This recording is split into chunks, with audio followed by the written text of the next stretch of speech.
Thomas. ഞാൻ ഇന്ന് ഇവിടെ ഉണ്ടാക്കാൻ പോകുന്നത് കോവയ്ക്ക പുളിയിട്ട് വറ്റിച്ചത്. അതിന് വേണ്ടുന്ന സാധനങ്ങളെ കോവയ്ക്ക ഒരു 20 എണ്ണം അരിഞ്ഞത്, ഒരു സവോള, ഒരു മുറി തേങ്ങ ചുരണ്ടിയത്, ഒരു കഷ്ണം ഇഞ്ചി ചതച്ചത്, 2 കുടംപൊടി, 2 തണ്ട് കരിവേപ്പില, 6 പച്ചമുളക്, 3 വറ്റൽമുളക് ചതച്ചത്, 3 വെളുത്തുള്ളി അരിഞ്ഞത്, മഞ്ഞൾപ്പൊടി, ഉപ്പ് ആവശ്യത്തിന്, വെളിച്ചെണ്ണ.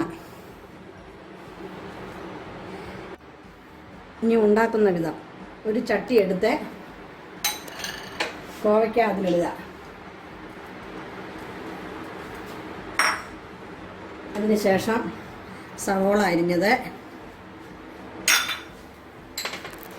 പച്ചമുളക്,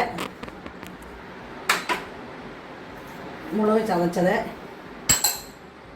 വെളുത്തുള്ളി, ഇഞ്ചി ചതച്ചത്, 2 കഷ്ണം കുടംപുളി, കറിവേപ്പില, ഉപ്പ് ആവശ്യത്തിന്, മഞ്ഞൾപ്പൊടി ആവശ്യത്തിന്,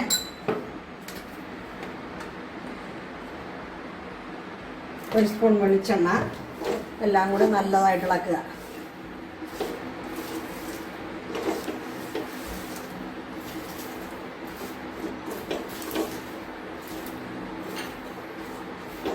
അതിനുശേഷം തേങ്ങ ചിരവിയിലിടുക.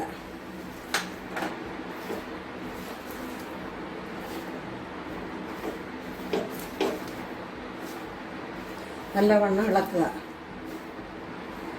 അതിനുശേഷം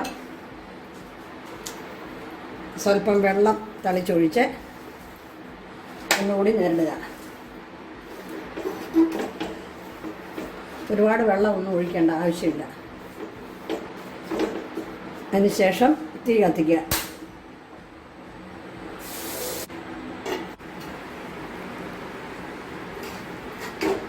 നല്ലവണ്ണം ഇളക്കുക. അടിക്ക് പിടിക്കാതെ നോക്കണം.